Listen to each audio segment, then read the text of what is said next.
The Israel-Palestine tensions are escalating once again.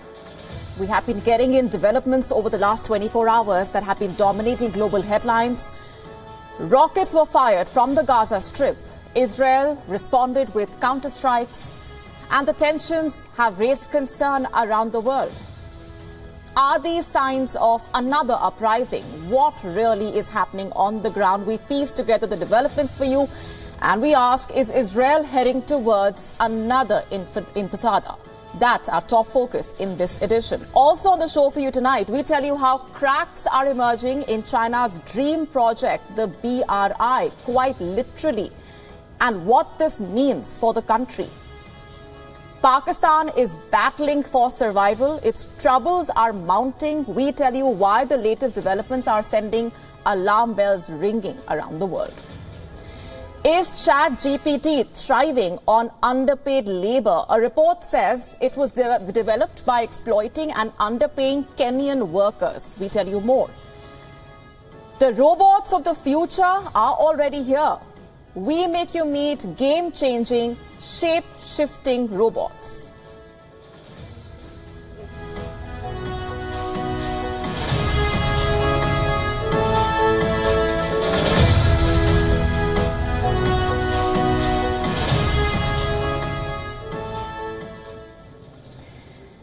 And we are starting this show tonight with the unending war between Israel and Palestine. Tensions are on the boil once again. The streets of Jenin crawling with troops. Flashbangs are flying overhead near Gaza as sirens blare across Israel. Are we seeing yet another escalation? Similar to what we saw in 2021 and countless times before that. Also, how did this all start? Where can it go? Is this the beginning of a new intifada? A new uprising in the promised land? Over the next few minutes, we discuss this and more. But I start off by showing you some visuals that may help you gauge the scale of the tensions on the ground. The first set of images are from the Gaza Strip. They show 2 rockets being fired into Israel. This happened at the dead of night. Watch this.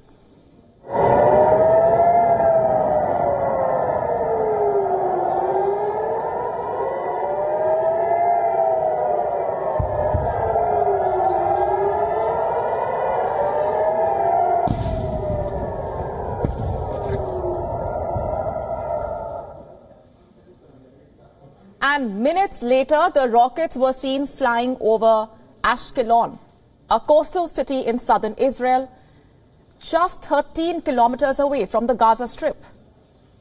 The rockets triggered sirens in the city, warning the residents to take cover. Have a look at this now.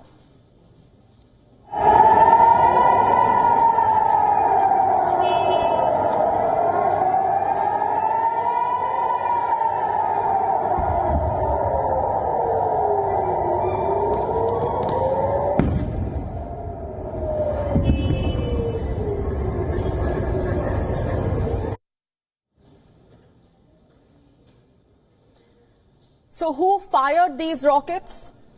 No one knows. No group has claimed responsibility yet. However, immediately after this attack, a statement was issued. It was from Hamas, a group Israel considers as a terror outfit. A group the Palestinians say is fighting for their cause. Hamas did not say whether it fired the rockets, but its statement leaves little to doubt. Here's what it said. I'm quoting.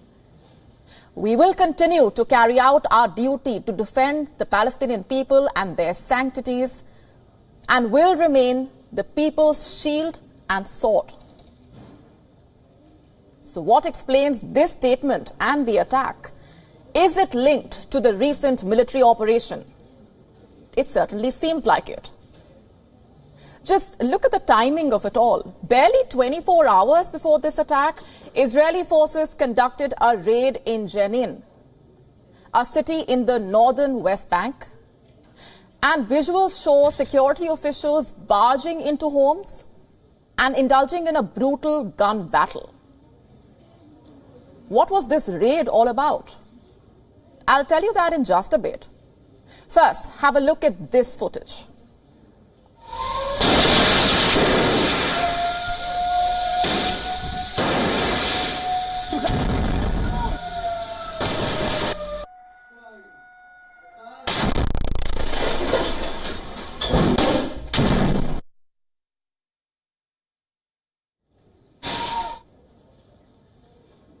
So who were they fighting? Apparently, a militant group linked to the Palestinian Islamic Jihad. This is a paramilitary outfit formed in 1981. It has many offshoots in the city of Jenin. The IDF say these outfits were set to carry an imminent attack against the Israeli state.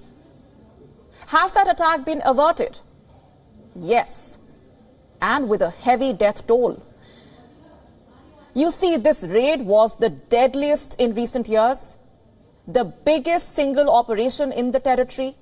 A total of 9 people were reportedly killed, and this includes a 61-year-old woman. Were all these 9 people linked to the jihadist outfit? Now, that depends on who you ask. Israel says all of them were working against the state. The families of those killed do not agree. Now, back in Ramallah, the Palestinian Authority has also issued a statement telling Israel that any existing security agreements between the two sides no longer exist, meaning it will not cooperate with Israel on security operations for the time being. Listen to this. In light of the repeated aggression against our people and the flouting of signed agreements, including security ones, we consider that the security coordination with the Israeli government no longer applies.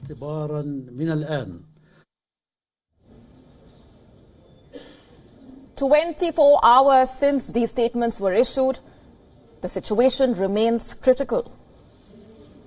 Look at these images. These are Palestinian protesters clashing with Israeli troops in Ramallah, chanting slogans in solidarity with the people of Jenin.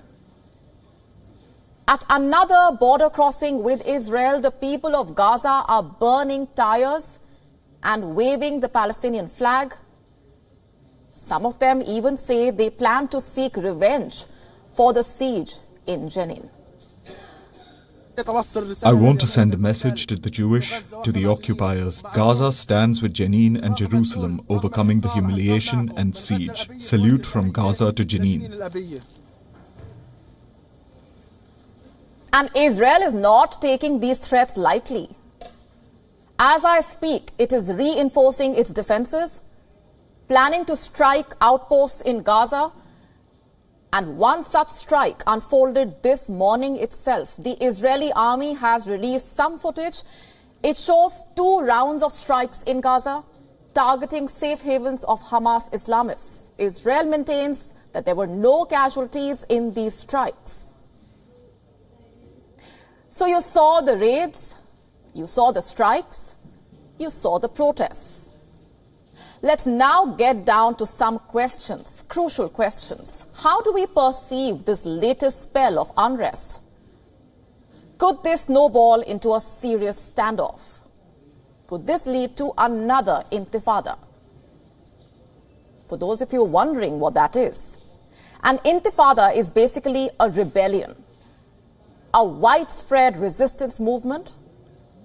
Israel has seen at least 2 of them. The first one started in 1987 and lasted till September 1993. That's 5 years and 9 months of unrest, protests, violent riots, and rocket attacks. Thousands of Palestinians and hundreds of Israeli troops died during this period. It ended after the intervention of the UN Security Council. But just 7 years later came the second intifada. The trigger was the failure of the 2000 Camp David summit, a summit that was expected to reach a final conclusion of the Israel-Palestine peace process, it didn't. And what followed was a wave of unrest. It began in September 2000 and lasted till February 2005. Now it's been over 17 years. Is Israel heading towards a third intifada? Well, what's unfolding right now has similarities to previous uprisings, but it's unlikely to be as long-lasting or widespread.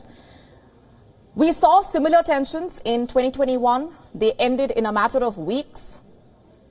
And here's hoping the current spell of unrest meets the same fate, and both the sides are able to arrive at a consensus. But as they say, nothing is ever certain. But here's something that is certain. China's credibility is under strain. Cracks are emerging in China's Belt and Road Initiative, BRI. The BRI projects are literally falling apart. From Pakistan to Ecuador and Uganda, countries that signed up for the BRI are now complaining about sloppy infrastructure, be it bad cabling, cracked walls, moldy ceilings. Deficiencies in BRI projects are now showing up, turning the Chinese dream into a nightmare. For the BRI partner nations, to add to their woes, most of these countries are already facing high levels of Chinese debt for signing up for the BRI. In Pakistan's Khyber Pakhtunkhwa province, officials have had to suspend operations at a hydel project after cracks appeared in a tunnel linking the hydel project to a nearby mountain. The dam was developed by Chinese companies under the aegis of the China-Pakistan Economic Corridor, the same CPEC which has been branded as a flagship project of BRI.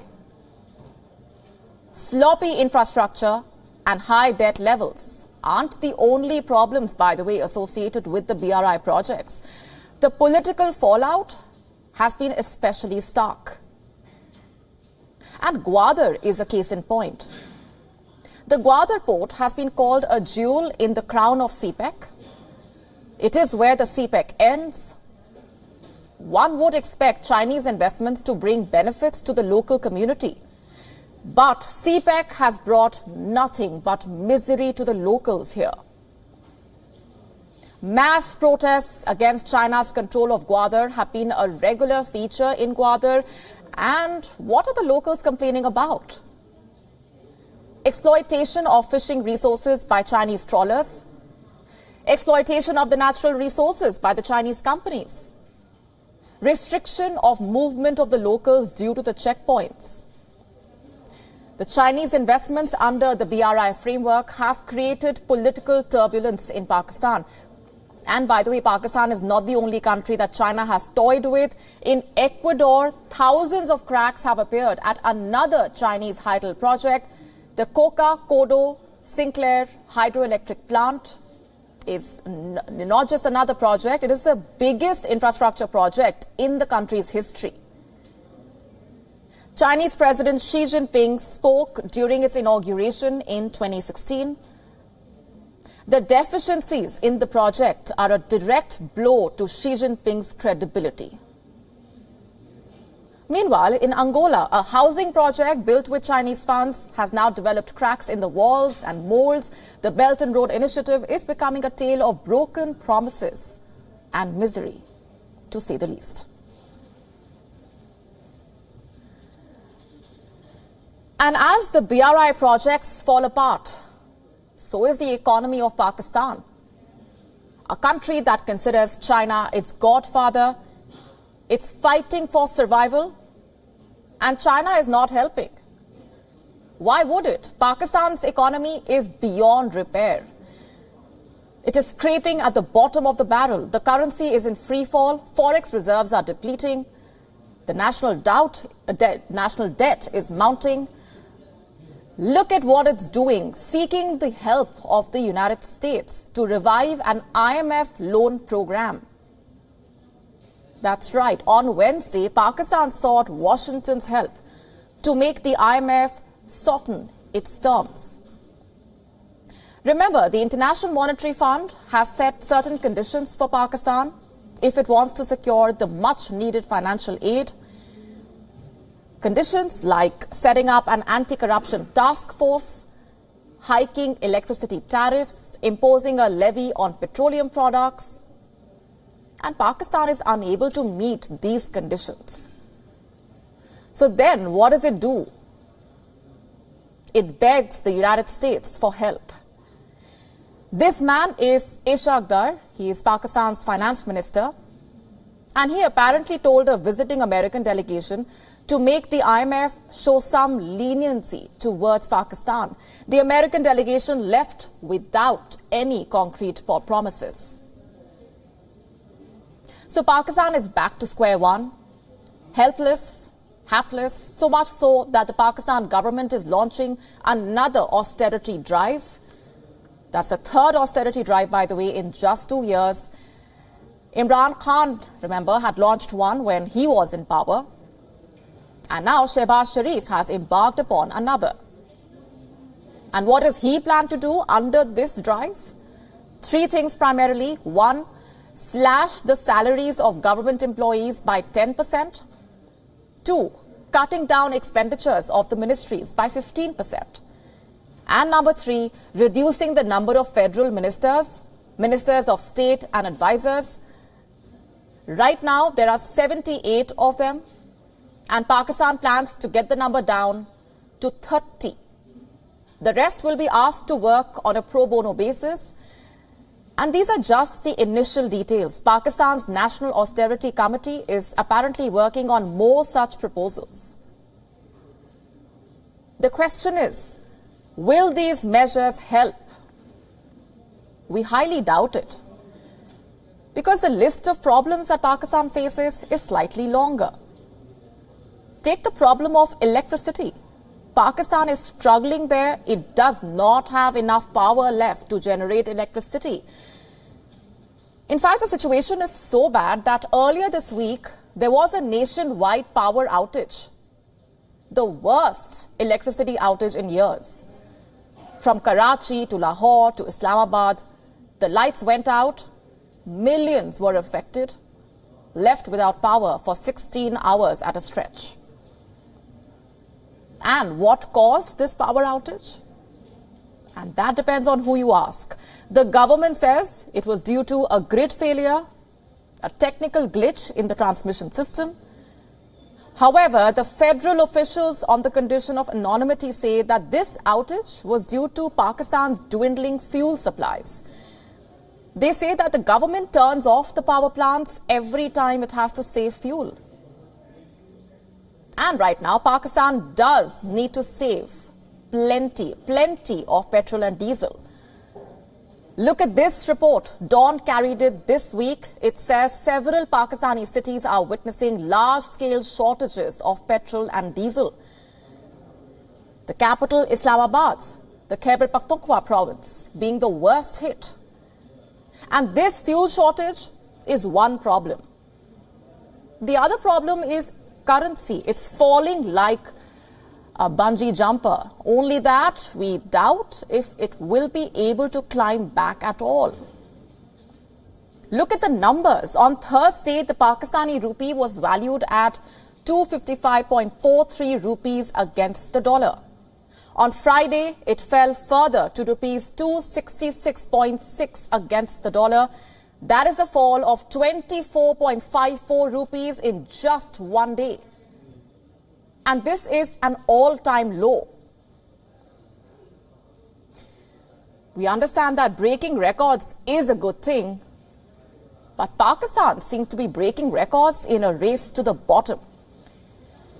The people of the country are making fun of the state of affairs. They are making memes on the value of the rupee because memes seem to be the only affordable thing for them at the moment. Have a look at the responses. This one pokes fun at Pakistan's foreign minister. The user who posted this says that this is him trying to stop the dollar. And this one pokes fun at Pakistanis themselves.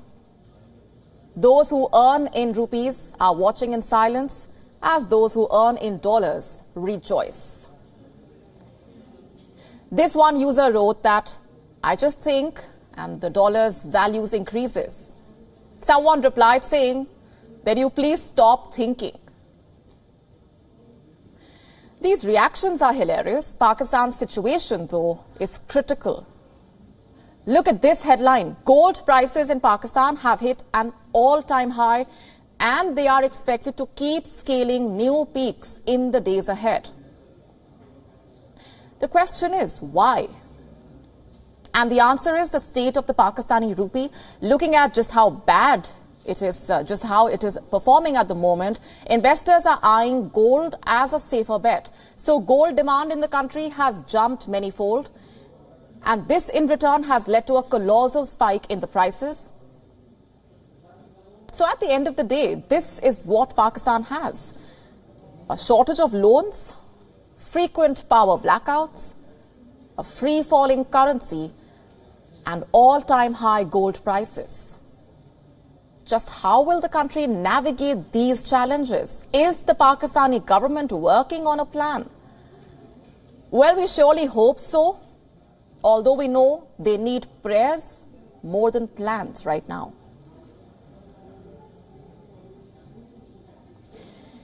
On to India now.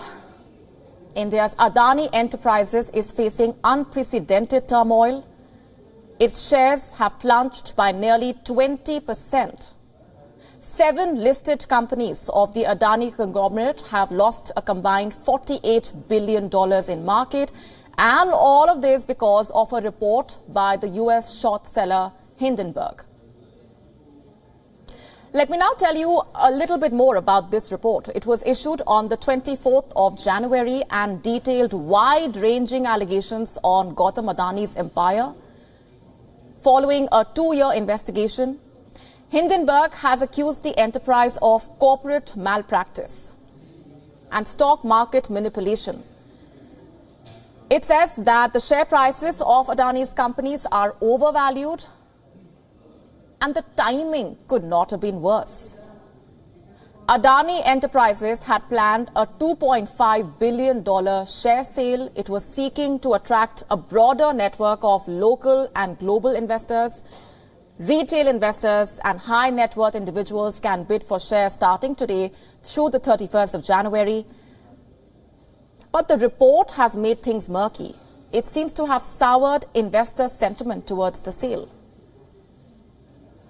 And the rout is piling pressure on the Indian tycoon. Shares of Adani's flagship firm slid below the 3,276 rupees level, a level at which anchor investors were allotted shares in the company's second public offer. Some units like Adani Green Energy and Adani Total Gas plunged by the daily 20% limit. And this added to a $12 billion sell-off in group companies on Wednesday. Adani Power and Adani Wilmar shares have also hit lower circuits.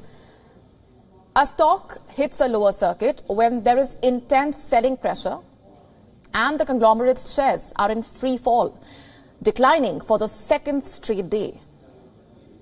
It's almost staggering to see that one report seems to have undermined the world's third richest person, at least for the time being. In recent years, Adani shares have surged, including best returns in 2022 for an Asian conglomerate. A comparison shows the rise in Adani Enterprises trumped even the likes of Elon Musk's Tesla, leading Gautam Adani to the ranks of the world's richest people. But the waters seem shaky now. A Reuters report quoting sources showed India's stock markets regulator will study the Hindenburg report and add to its ongoing investigation regarding offshore funds' large holdings in Adani group firms. The current rout has plunged Adani's personal fortune to below the $100 billion. This was a threshold he surpassed in April last year. According to the Forbes Real Times Billionaire Index, Adani's wealth tumbled to $96.8 billion during the day. He has now slipped to 7th spot on the Forbes richest billionaires list. Concerns about the group's finances have been there throughout the tycoon's unprecedented rise. In August, credit research company Gravitas had said that Adani's conglomerate was deeply over-leveraged with stretched balance sheets. While within days of releasing that report, Gravitas said there were calculation errors. The credit research company stood by its broader outlook. And now comes the Hindenburg report, putting an unprecedented spotlight on the group's corporate governance. Analysts say the report could become a big legal issue as it is causing reputational damage as well. The Adani Group has already said it is exploring legal action. Take a look at the media statement put out by the enterprise. It says the report is maliciously mischievous and unresearched. Adani had previously said that allegations in the report had been discredited and rejected by India's highest courts. But Hindenburg has also assumed a firm stance. It says it stands by its well-researched report. In fact, the short seller has gone so far as to say that it is not afraid of a lawsuit. What has not helped is billionaire Bill Ackman's support of Hindenburg's report, calling it highly credible and extremely well-researched. The whole rout has also hit sentiments in the broader Indian market. The benchmark NSE Nifty 50 index fell to over a 3-month low, losing more than 1.5%, marking its worst performance in Asia.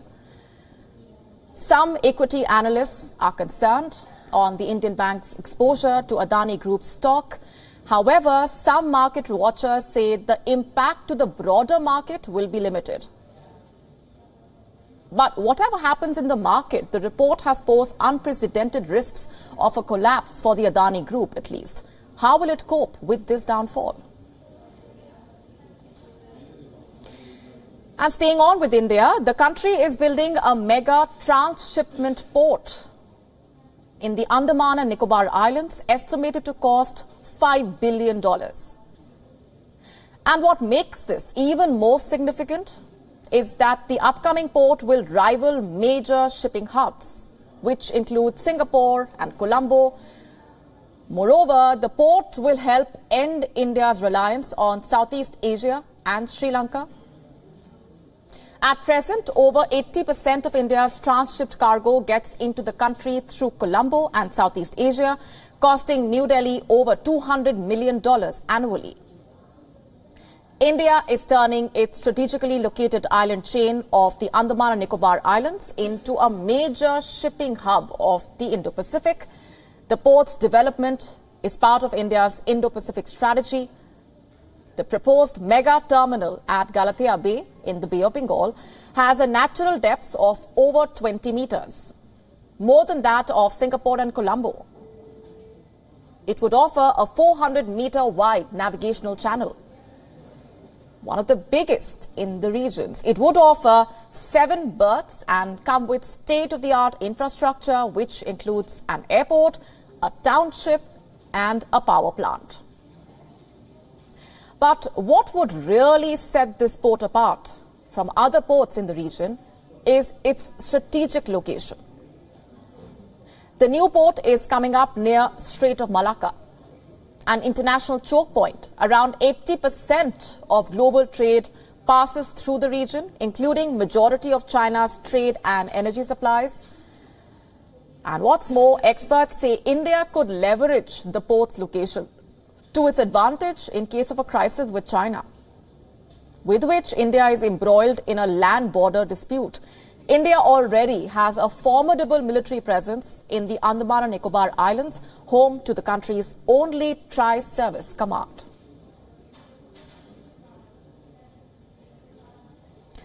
Let's now shift focus and talk about ChatGPT, the sensational AI chatbot that's gone viral on the internet. Its human-like conversation skills appalled netizens. In fact, upon its release last November, it was hailed as one of the most impressive technological innovations of the year. But the AI program has a dark side, which not many people know about. Reports say it is thriving on underpaid labor from Kenya. A Time report has brought forward some disturbing details regarding the programming of ChatGPT itself.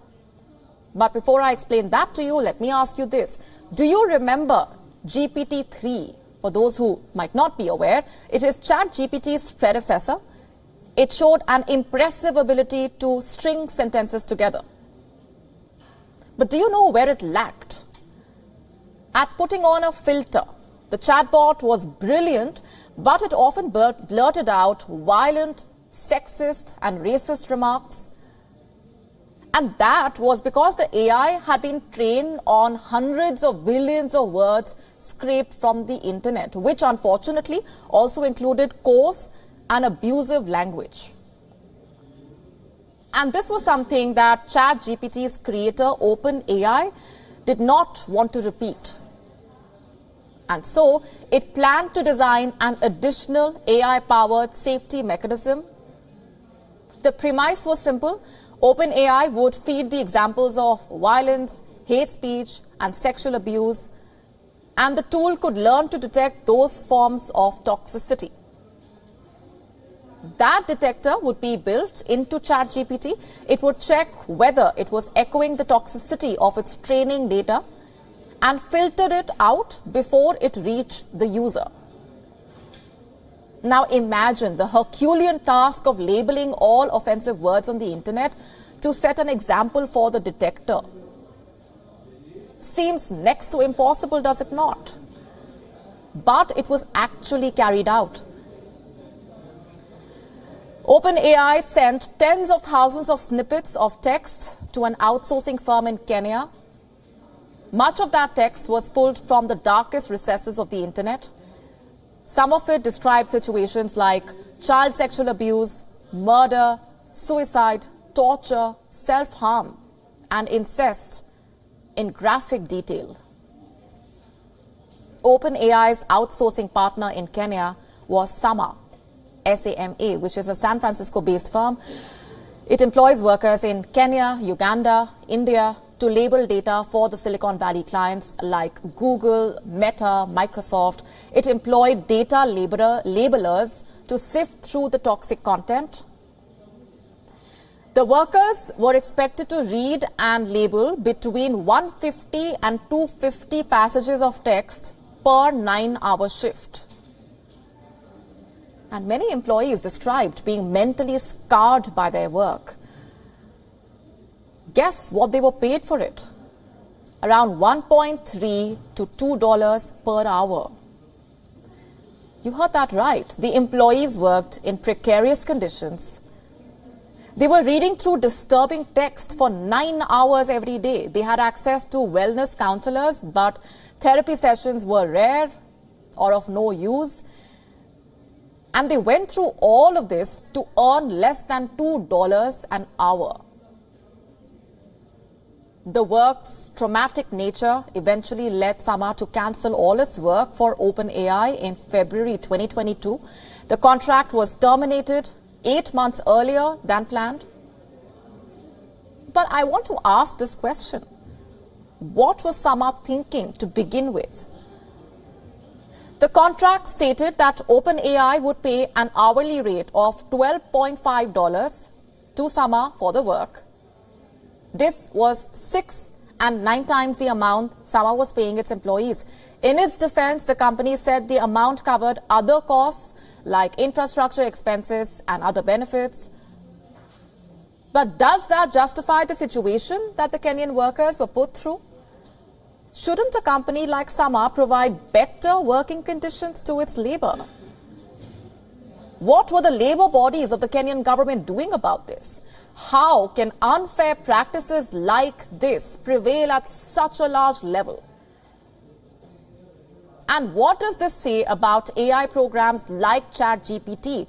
The chatbot has been hailed as one of the best innovations out there, but it is still heavily dependent on manual labor to do the dirty work in a way. The efficient gains of the technology were celebrated with enthusiasm, but in the course, its dependence on underpaid labor was overlooked. On the face of it, the chatbot seems to be quite advanced, but the need for humans to label the data for it remains, at least for the time being. The chatbot relies on massive supply chains of labor and scraped data, much of which is unattributed and used without consent. Investors are racing to pour billions of dollars into generative AI like ChatGPT, and OpenAI seems like the undisputed leader of the sector. But before it develops more artificial intelligence systems, maybe it should do something for actual human employees. And speaking about the relationship between machines and human beings, there are different ways in which robots have made their presence felt in our lives. And now there are different shapes and forms in which robots are coming to life. Let me tell you what I'm talking about here. Scientists have now created something that looks like no ordinary robot. This robot can shape-shift. What is shape-shifting? Basically transform from solid to liquid states. This study was published in the journal Matter. Scientists at the Chinese, Hong Kong and American universities worked on the study. They created the robot using a composite of metals with a low melting point. And scientists point out and put out their findings in the journal. This is the first time a material that can shift shape and carry heavy loads has been identified for microbots. It is a major breakthrough because it makes it possible to combine shape-shifting and strength in the design of the robots. When the robot transforms into liquid, it can merge, it can also be elongated, meaning it can also slide through the bars, like you see here, and then it can turn solid. The metal microbot would remind you of the character T-1000 in the Terminator movie franchise, but this invention means it can benefit mankind. They can morph shape, they can move pretty fast, it can be used to reach spaces that are usually tough to get to. It can be used in clinical settings, biomedicine. It also means the robots can jump, climb. The possibilities are endless.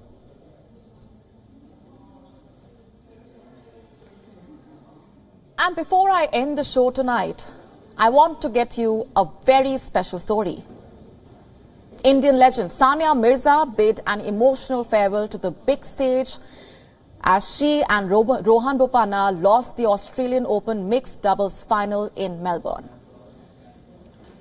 It was not the Grand Slam farewell that she wanted, but her legacy as one of India's greatest ever female athletes has already been cemented. We now trace the journey of this trailblazer in our next report.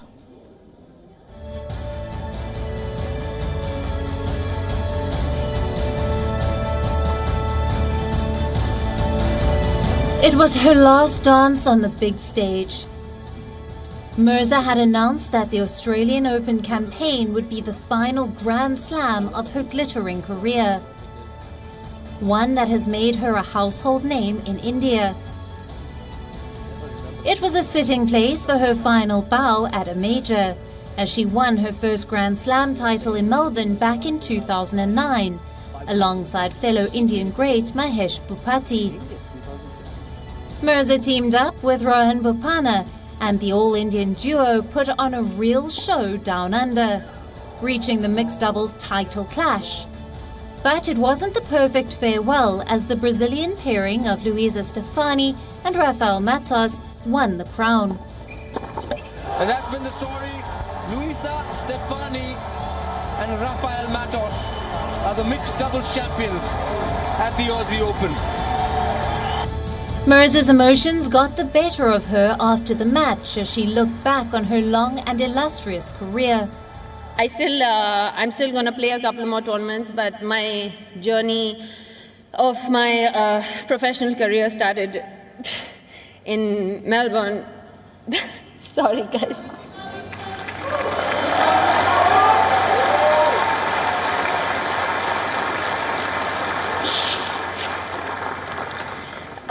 It started in Melbourne in 2005 when I played Serena Williams in the third round here as an 18-year-old, and that was, scarily enough, 18 years ago. And I've had the privilege to come back here again and again and win some tournaments here and play some great finals amongst you all. And Rod Laver Arena has really been special in my life. And I couldn't think of a better arena to finish my career at in a Grand Slam. Her career is the stuff of legends. She remains the only Indian woman to have ever won a tennis Grand Slam title. She made her senior debut in 2001 and quickly rose up the ranks to become India's leading tennis player. She was even ranked 27 in the singles rankings at one point in 2007. But a wrist injury caused her to concentrate on doubles. It ended up being a career-defining decision. She won 6 doubles Grand Slam titles between 2009 to 2016, 3 each in the women's doubles and mixed doubles. She also spent 91 weeks as the world #1 women's doubles player. Sanya has battled odds at multiple junctures in her career. As a young Muslim woman, her outfits on court were regularly scrutinized, but she dealt with it all with courage and confidence. She continued to win laurels for the country on the court and battling stereotypes off it. She has spoken out against domestic violence, gender pay gap, and female feticide. Her path-breaking journey has seen her amass almost 11 million followers on Instagram. For context, the world's highest paid female athlete, Naomi Osaka, has less than 3 million. Indian sport will have many female sporting superstars in the future, but it was Sanya Mirza who earned the first break point and converted it. Let's now tell you what else made news around the world. Time for Gravitas Global Headlines. Reports say Tata Group-owned Air India is set to seal half of its order for some 495 jets with Boeing today. The airline is likely to place an order for 190 737 MAX planes, as well as some 20 Boeing 787s. Nepal Supreme Court dismisses Deputy Prime Minister and Home Minister Rabi Lamichiane from his post after he was found guilty in the citizenship and passport case. India's foreign exchange reserves rose to a near 6-month high of $573.7 billion in the week through January 20th. This is according to data by India's Reserve Bank. Japan's government will drop its recommendation to wear masks indoors and downgrade its medical classification for COVID-19. The International Criminal Court authorizes the reopening of an inquiry into the brutal anti-drugs campaign by former Philippines President Rodrigo Duterte. The Philippines government says it intends to appeal the decision. South Africa signs a deal with India to relocate more than 100 cheetahs over the next few years. The government says an initial batch of 12 cheetahs will be flown to India next month. Archaeologists find a 4,300-year-old mummy in a pharaonic tomb near Cairo. The gold-laced mummy could be the oldest and most complete mummy discovered so far in Egypt. Torrential rain and wild weather continued to hit Auckland and the North Island of New Zealand. Heavy rainfall caused extreme floods in some parts of Auckland. Record 9-time champion Novak Djokovic breezed past unseeded American Tommy Paul in straight sets to reach his 10th Australian Open final. The 21-time Grand Slam champion will play third-seed Stefanos Tsitsipas in the summit clash as he aims to equal Rafael Nadal's record of 22 Grand Slam wins. Germany beat 3-time world champions Australia 4-3 to reach the final of the FIH Men's Hockey World Cup. The Aussies led 2-0 until the final stages of the third quarter.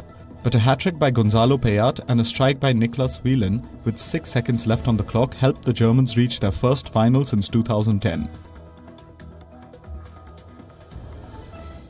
And with that, it's a wrap on this edition of Gravitas Tonight. We are leaving you with Gravitas images Thanks very much for watching.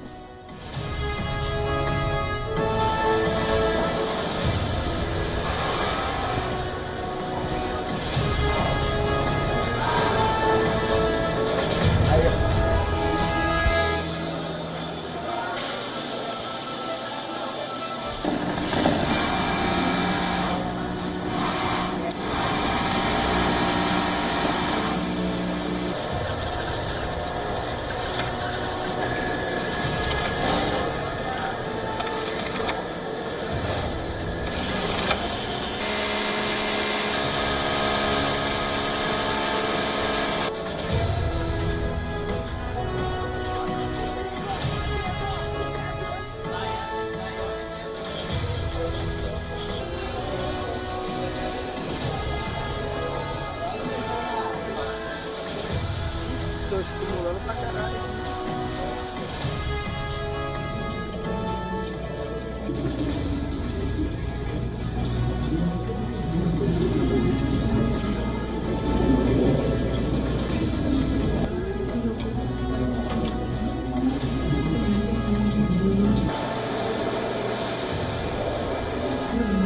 No te preocupes.